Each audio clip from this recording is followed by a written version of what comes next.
Hello बच्चों, मैं आपका हिंदी विषय का अध्यापक एएन सिंह। संकट की इस महामारी में, संकट इस काल में मैं प्रार्थना करता हूं कि आप जहां भी हों स्वस्थ रहें और सुरक्षित रखें खुद को। प्यारे बच्चों, आपकी पढ़ाई का नुकसान न हो इसके लिए सरकार ने वर्चुअल क्लासेस का आरंभ किया है, जिसके अंतर्गत आपको आपकी कक्षा के कक्षा अध्यापक महोदय ने एक व्हाट्सएप ग्रुप बनाया है, जिसमें सभी आपके विषय अध्यापक और छात्रगण जुड़े हुए हैं। जो नहीं जुड़े हैं वो जुड़ जाएं।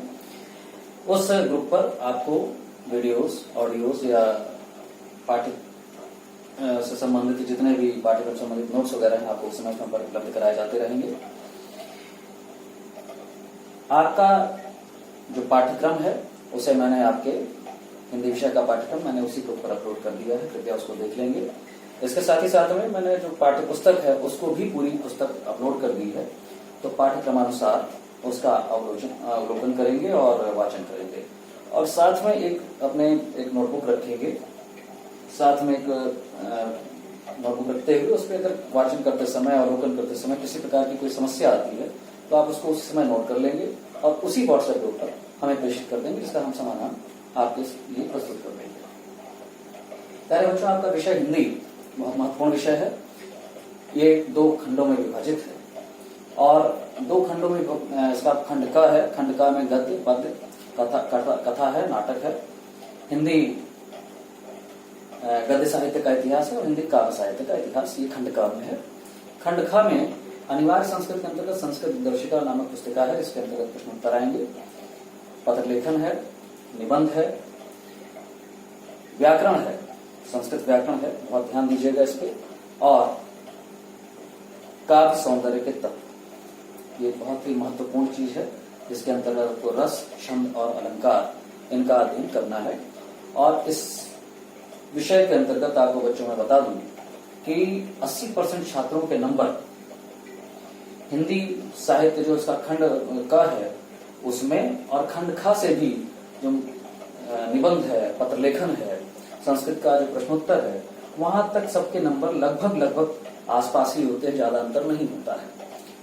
जो उन्हें इस विषय में विशिष्ट बना देता है, ज्यादा नंबर दिलाता है, न सिर्फ बल्कि ज्यादा नंबर दिलाता है बल्कि आगे की परीक्षाओं के लिए भी तैयार कर देता है, वो होता है संस्कृत व्याकरण वाला पोर्शन। क्योंकि ये भाषा है, हिंदी भाषा है और भाषा को समझने के लिए व्याकरण का जानकारी होना बहुत आवश्यक है। और इसीलिए जो है व्याकरण शास्त्र को संस्कृत में मतलब किसी भी भाषा में बहुत महत्वपूर्ण स्थान प्राप्त है। ऐसा इसलिए है क्योंकि भाषा में अनेक ध्वनियां होती हैं और ध्वनियों का प्रतीक होता है वर्ण। वर्ण से ही बनते हैं शब्द और शब्दों से ही होता है वाक्य रचना, जिसे हम कहते हैं भाषा। तो भाषा से शब्द, शब्द से भाषा से निकल के शब्द आता है, वाक्य आता है, वाक्य से शब्द, शब्द से वर्ण।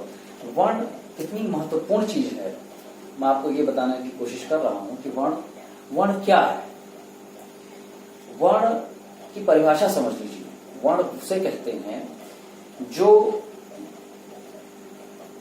मतलब स्वर की जो छोटी से छोटी, किसी प्रकार छोटी से छोटी ध्वनि भी जो है वर्ण हो जाती है। कोई भी निकला हुआ जो उच्चारण है, छोटा से छोटा जो ध्वनि है वह भी वर्ण कहलाएगा। वर्ण उसे कहते हैं जो विभाजित नहीं हो सकता है। ठीक है, तो हम आपको यहां बता रहे हैं कि वर्ण अक्षर का ज्ञान कितना आवश्यक है व्याकरण शास्त्र के लिए। व्याकरण शास्त्र की जहां तक बात करते हैं बच्चों, एक बात बताना चाहेंगे, हिंदी साहित्य हिंदी हमारा मातृभाषा है और संस्कृत उसकी मातृभाषा है। और संस्कृत का आगम कहां से हुआ, वो हुआ है, उसके पीछे कहानी है, बता देते हैं आपको। भगवान शिव जी ने महर्षि पाणिनि की तपस्या से प्रसन्न होकर 14 बार डमरू बजाए और उन 14 बार डमरू बजाने से जो 14 ध्वनि निकली, 14 स्वर निकले, उनको पाणिनि जी ने संकलित किया। और चूंकि वो माहेश्वर के डमरू से निकले थे, इसलिए उन सूत्रों को माहेश्वर सूत्र का नाम दिया है। और वहीं से संस्कृत के वर्ण और फिर वहीं से हिंदी के वर्ण, संस्कृत के वर्णों से तद्भुत होते हुए हिंदी के वर्ण निकल करके आए, जिनको आपको जानना बेहद आवश्यक है। यह माहेश्वर सूत्र महर्षि पाणिनि द्वारा रचित गया। यही 14 सूत्र हैं, अयुड, ऋलिक, एओम, अयौज, हैवरट, लण, यमंगलनम, झभई, घड़दश, जबगड़दश, खफ, छठत, चटत, कपय, शक्सर, हर। इनको अगर एक बार हम फिर से उच्चारित करें और तेज भाव में उच्चारित करें तो इसका उच्चारण कुछ इस तरह से आएगा। अयुड, ऋलिक, एओम, अयौज, हैवरट, लण, यमंगलनम, झभई, घड़दश, जबगड़दश, खफ, छठत, चटत, कपय, शक्सर, हर। ऐसा लगता है जैसे सही में डमरू की ध्वनि निकल रही हो, अगर इसको त्वरित भाव से बोलना चाहिए। बच्चों, आप इस सूत्र में ये देख रहे होंगे कि हर सूत्र में जो अंतिम वर्ण है उसमें हलंत लगा हुआ है, ठीक है। और इसका मतलब ये है कि यह सूत्र अपने साथ 3 पूर्ण वर्णों को लिए हुए है। हर सूत्र में आप देखेंगे अपने साथ कुछ वर्णों को पूर्ण रूप में लिए हुए है। इसमें 3 वर्ण है, इसमें 2 वर्ण है, इसमें भी 2 वर्ण है, इसमें भी 2 वर्ण है, इसमें 4 वर्ण है, 1 वर्ण है, 5। इस तरह से आप देख रहे हो कि हर सूत्र में पूर्ण वर्ण है और एक अपूर्ण वर्ण है। जो आपका पूर्ण वर्ण है और अपूर्ण वर्ण है, इसका मतलब ये है कि जब यहां से लेकर के इसको हम बनाते हैं तो मान लीजिए हमने इसको बनाया तो ये अण हो गया। अब इसे हम प्रत्याहार कहेंगे। एक पूर्ण वर्ण और एक अपूर्ण वर्ण लेकर के जो शब्द बनता है उसे हम प्रत्याहार कहते हैं। अब ये हम यहां से लेकर के कहीं किसी भी एक पूर्ण को ले लीजिए और एक अपूर्ण को ले लीजिए, बीच से भी ले सकते हैं, ई को ले लीजिए, क को ले लीजिए, तो आपका ये इक प्रत्याहार बन जाएगा, ठीक। तो इस प्रकार से हम इससे कितने भी प्रत्याहार बना सकते हैं, इसकी चर्चा हम अभी आगे करेंगे। फिलहाल अभी हम इन वर्णों और इन वर्णों का महत्व, इन वर्णों का क्या उच्चारण स्थान है, इन वर्णों का की क्या आवश्यकता है, उसको हम समझने का प्रयास करेंगे। हमारी हिंदी वर्णमाला जो आपने पढ़ी है, हिंदी वर्णमाला के अंतर्गत अ से लेकर के री तक आपके अ, ई, उ, उसको आप ऐसे मतलब वहां तो हिंदी वर्णमाला जो होती है वहां तो आपका ह्रस्व और दीर्घ दोनों चलता रहता है। अ, आ, ई, उ, री इस तरह से पढ़ते हैं। संस्कृत वर्णमाला में दीर्घ का नहीं, सिद्ध केवल ह्रस्व का किया गया है। और यहाँ एक चीज और बताना चाहेंगे बच्चों, स्वर जो है, क्योंकि हम अभी स्वर की ही बात कर रहे हैं, तो स्वर 2 तरह का हिंदी वर्णमाला में होता है, संस्कृत में 3 तरह का होता है, ह्रस्व, दीर्घ और प्लुत। जिसमें 1 मात्रा हो, ठीक है, उसे ह्रस्व कहते हैं, जिसमें 2 मात्रा हो उसे दीर्घ कहते हैं, और इसमें 3 मात्रा का स्थान हो उसे प्लुत कहते हैं। 3 मात्रा वाला उदाहरण आपको ये प्लुत ये आपको दिखेगा, जिसमें आप ओम कहते हैं, ऊ 1 मात्रा ये और तीसरी मात्रा ये, इस तरह से आपके 3 मात्रक होते हैं। इनको अगर आप मतलब अगर एक श्लोक हम आपको बता देते हैं, उस श्लोक को अगर आप कंठस्थ कर लेंगे तो आपको ये हमेशा बहुत वर्णों की स्थिति जो है बड़ी क्लियर हो जाएगी। वर्णों के अंतर्गत स्वर और व्यंजन जो आते हैं सबकी स्थिति क्लियर हो जाएगी। सूत्र ये है, एक मात्रो भवेत ह्रस्वो, एक मात्रो भवेत ह्रस्वो। एक मात्रा ह्रस्व में होती है।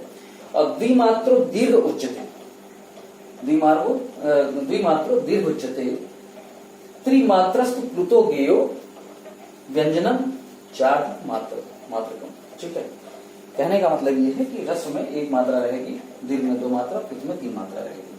अब हम वर्णों पर आते हैं। पहले हम वर्णों के अंतर्गत आपको बता दें, वर्णों के अंतर्गत 2 प्रकार के वर्ण होते हैं आपके पास, स्वर और व्यंजन। यही 2 वर्ण हर भाषा में होते हैं।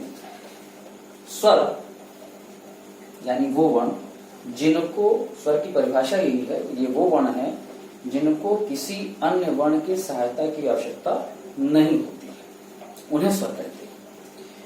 अ, ई, उ, री, ये स्वर हैं, इनको किसी अन्य वर्ण की सहायता की आवश्यकता नहीं है।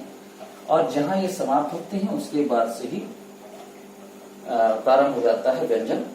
य, व, र। अब ये यहां से लेकर के हल तक ये आपके जितने भी वर्ण हैं ये व्यंजन कहलाते हैं। और इन व्यंजनों को हमेशा स्वर की आवश्यकता पड़ती है। उदाहरण के लिए अगर मान लीजिए हम केवल ह को ले लेते हैं तो ह का मतलब ही होता है ह और अ, ठीक। तो हमेशा व्यंजन में स्वर युक्त होता है।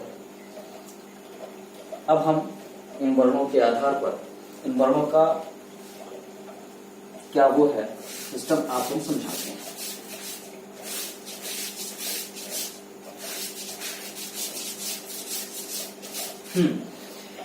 एक चीज और आपने अक्सर समस्या ये आती है कि साहब माहेश्वर सूत्र में याद नहीं होता है। बहुत आसान होता है माहेश्वर सूत्र याद करना। हमने आपको बताया अ से लेकर के च तक इनके बीच में जितने भी वर्ण हैं 1 2 3 4 5 6 7 8 9, ये जो 9 हैं इन्हें हम अच यानी अच प्रत्याहार के अंतर्गत रखते हैं। ये सभी स्वर हैं और इनकी संख्या है 9। ठीक, तो सबसे पहले अच आएगा, अच के बाद य व र ल यानी कि अंतस्थ व्यंजन को कहते हैं। य व र ल अंतस्थ व्यंजन आएंगे। अंतस्थ व्यंजन से ही शुरू होता है य व र ल। और फिर इसके बाद अब आप आगे चलेंगे तो आप देखेंगे यमंगलनम झवई। यमंगलनम यानी कि इया से लेकर के ये उल्टा चलता है। हिंदी वर्णमाला जो हमारी चलती है वो चलती क ख ग घ अंग च छ ज ञ ट ट ड ढ़ त त द न प प ब म, लेकिन यहाँ पर उल्टा है। इसको समझने का प्रयास करिए। पांचवा जो वहां क ख ग अंग आखिरी वर्ण है, पांचवा वर्ण है, अड़ा पांचवा वर्ण है, वो यहाँ पर पहले है यमंगलनम। यानी इनको आप ऐसे समझ लो कि इया म अंग अड़ न। ठीक, यमंगलनम। इसके बाद था झबय,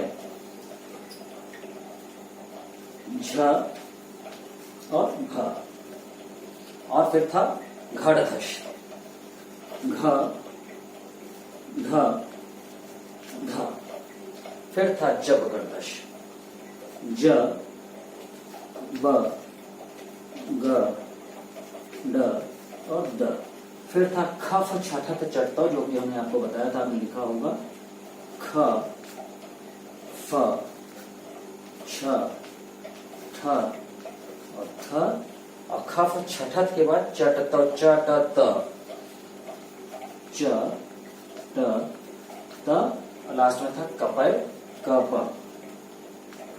क और प। इस प्रकार आप स्पष्ट रूप से देख रहे हैं कि यह जो आपकी हिंदी वर्णमाला, हिंदी जिसको व्यंजन आप कहते हैं, ये निकल के आ गए क ख ग घ च छ ज ञ से लेके क से लेके म तक। ये आपके 25 वर्ण हैं और इनको स्पर्श व्यंजन कहते हैं। इनको स्पर्श व्यंजन इसलिए कहते हैं क्योंकि इनको उच्चारित करने में जो प्रयत्न लगता है अंदर से, वो स्पष्ट प्रयत्न होता है। यानी हमारी जो जिह्वा है वो हमारे मुख के अंदर के जितने पार्ट हैं, जितने भी अंग हैं, चाहे दंत हो, चाहे तालु हो, चाहे मूर्धा हो, चाहे नासिका हो, सबको छूते हुए आती है। ठीक है, सब में वायु टकराती है, स्पर्श करती है, इसलिए इसको स्पर्श व्यंजन करते हैं। इनकी संख्या है 25। तो 9 ये वर्ण स्वर, य व र ल अंतस्थ, ये 4 वर्ण। और अब लास्ट में अंत में बचा था शख सर हल, श ख स ह, श ख स ह, ये 4 वर्ण, इनको ऊष्म व्यंजन कहते हैं।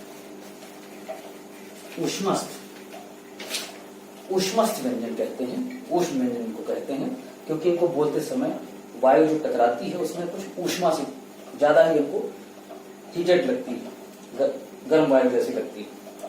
तो इस प्रकार हमने आपको यह बताया कि आपका यह वर्ण विन्यास है, वर्ण रचना है, जो माहेश्वर सूत्र। अब आप धीरे धीरे आपको समझ में आ रहा होगा कि इस माहेश्वर सूत्र का क्या मतलब है। ये माहेश्वर सूत्र नहीं होता, यह माहेश्वर सूत्र नहीं होता तो संस्कृत के वर्ण नहीं आते, संस्कृत के वर्ण नहीं आते तो आपके पास स्वर व्यंजन नहीं होता, और ना जब वो नहीं होते तो आपके पास हिंदी विषय का जो वर्णमाला है वह आपके सामने कभी आ ही नहीं सकती थी। और जब वो आती नहीं तो हिंदी विषय नहीं। तो हिंदी विषय, अब आप समझ गए होंगे हिंदी विषय हमारा किस लिए पूरी तरह से संस्कृत पर आधारित है, किस वजह से संस्कृत उसकी मातृभाषा कही जाती है, उसकी मेन वजह यही है। इसके बाद जो आपको इसे याद करने में यदि दिक्कत आपको लगता है कि इनसे याद कैसे कर पाएंगे, तो हमने आपको फिर से बताया कि इसको याद करने का सबसे सीधा तरीका यही है कि आप सबसे पहले अच को दिमाग में रखिए जो 9 है, उसके बाद आप अंतस्थ व्यंजन को दिमाग में रखिए, फिर स्पर्श व्यंजन को दिमाग में रखिए ये 25 क से लेके म तक, और फिर अंत में ऊष्मस्थ व्यंजन। यही क्रम रहेगा इनको इस महाश्व सूत्र को याद करने का। तो इस महाश्व सूत्र को याद करने के लिए आपको ये क्रम दिमाग में रखना है, जिससे आपको ये महाश्व सूत्र अच्छे से याद हो जाए। अब हम आपको एक और महत्वपूर्ण चीज के अंतर्गत बताने जा रहे हैं, जो कि हमने आपको पहले ही बताया कि इसमें प्रत्याहारों का प्रत्याहार कैसे बनाते हैं। हमने आपको बताया कि एक पूर्ण वर्ण लेंगे, एक अपूर्ण वर्ण लेंगे, और उसके बीच इस प्रत्याहार का महत्व क्या है, क्यों इस प्रत्याहार बनाते हैं। प्रत्याहार का मतलब यही है कि एक ऐसा शब्द जिसके माध्यम से हम ज्यादा से ज्यादा शब्दों को, ज्यादा से ज्यादा वर्णों का हम अपनी बात कह सकें। अब मान लीजिए कि हमने अ से लेकर के च तक कर लिया। अब हमने अच केवल हमने अच कह दिया। अच का मतलब ये हो गया हमारे सभी 9 स्वर, ठीक। ह से लेकर के या अ से लेकर हमने ल तक कह दिया तो हमारे समस्त स्वर और व्यंजन सब आ गए उसमें। तो एक छोटे से अल कह देने मात्र से स्वर और व्यंजन सभी का बोध हो जाएगा। और यह कहाँ काम करेगा, इसके बाद जब आपको संस्कृत व्याकरण के अंतर्गत में ही व्याकरण के अंतर्गत आपको संधि पढ़ना है, और संधि में जब आपको जब जहां संधि पढ़ेंगे तो वहां पर इन प्रत्याहारों की बेहद आवश्यकता पड़ने वाली, क्योंकि बेहद आवश्यक ये वहीं पर काम आएंगे। कि वहां तो हम सीधे प्रत्याहार, आप सब उदाहरण के लिए हम अभी बता देते हैं कि मान लिया हमने कह दिया का सवर्ण दीर्घ, हम तो सीधे कह देंगे कि अक में सवर्ण। अब अक हमने कहा तो आपके दिमाग में ये वर्ण कि अक के अंतर्गत कौन से वर्ण आते हैं, ये तत्काल आपके दिमाग में बैठ जाना चाहिए, बैठा होना चाहिए, तभी आप वहां पे जल्दी से उसको पकड़ पाएंगे।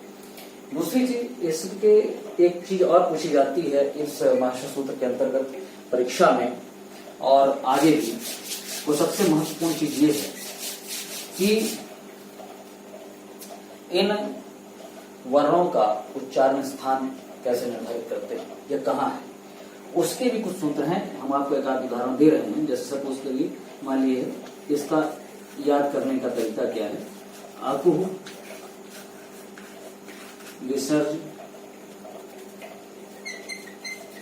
नियानाम, कंठ।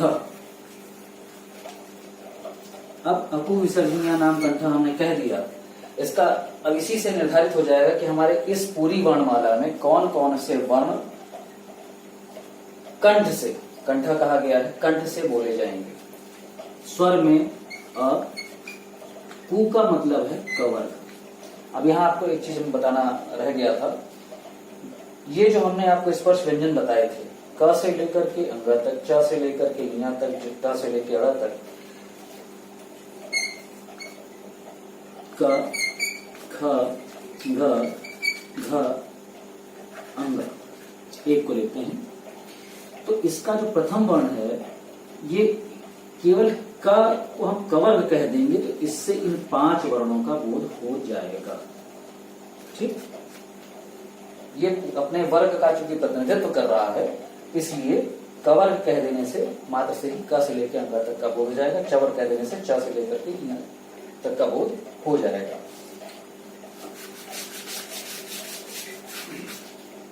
बहुत ध्यान से देखिए, क्योंकि संस्कृत व्याकरण बिल्कुल एकदम मैथमेटिकल सिस्टम पर है। जिस तरह से मैथ्स में सारी चीजों को एकदम सिस्टमेटिक तरीके से सूत्रवाइज किया जाता है, बिल्कुल वैसे ही इसमें चलेगा। अ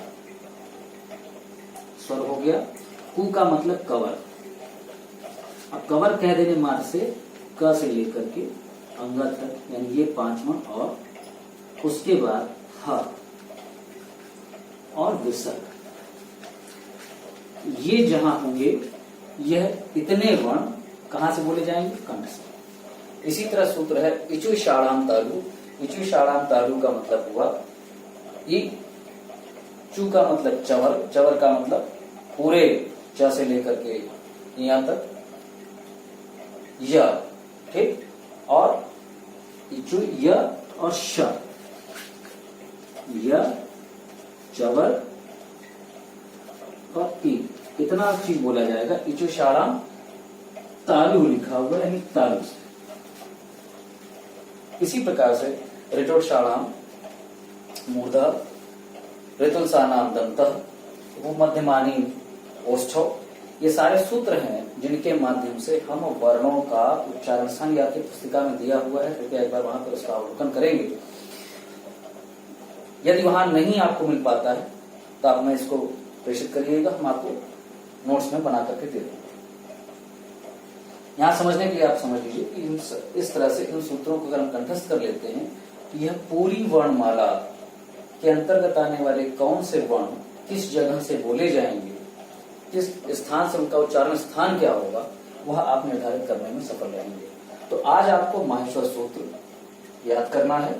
माहेश्वर सूत्र याद हो जाने के बाद आप प्रत्याहार बनाना सीखेंगे। अच्छा, एक चीज और हम आपको यहाँ क्लियर कर दें, प्रत्याहार युक्त तो आप कितने भी बना सकते हैं, ठीक है। अगर आप नियम छोड़ दें तो प्रत्याहार आप कई बना सकते हैं, लेकिन महर्षि पाणिनि ने 42 प्रत्याहारों को मान्यता दी है। 42 प्रत्याहारों को मान्यता जो दी है उसके अंतर्गत जो मेरी समझ कहती है वो यही है कि अच यानी स्वर है हमारा, इनकी संख्या है 9।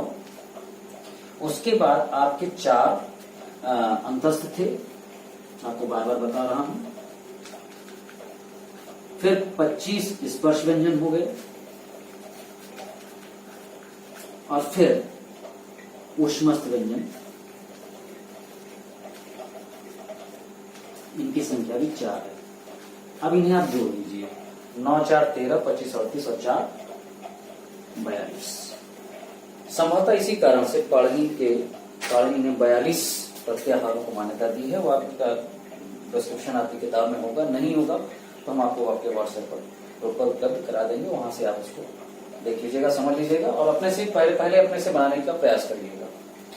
तो आज आपको माहेश्वर सूत्र क्या महत्व है, क्यों आवश्यक था हिंदी साहित्य में, हिंदी भाषा को जानने के लिए इस माहेश्वर सूत्र को क्यों रखा गया है वहां पर आपके अनिवार्य संस्कृत में, जबकि आप विषय हिंदी पढ़ रहे हैं, लेकिन उसके बाद भी इसको क्यों रखा गया है, उसका महत्व यही है कि आप ये जान सकें कि हिंदी भाषा का जो ओरिजिन स्थान है, मूल स्थान है, वो इसी माहेश्वर सूत्र में छिपा हुआ है।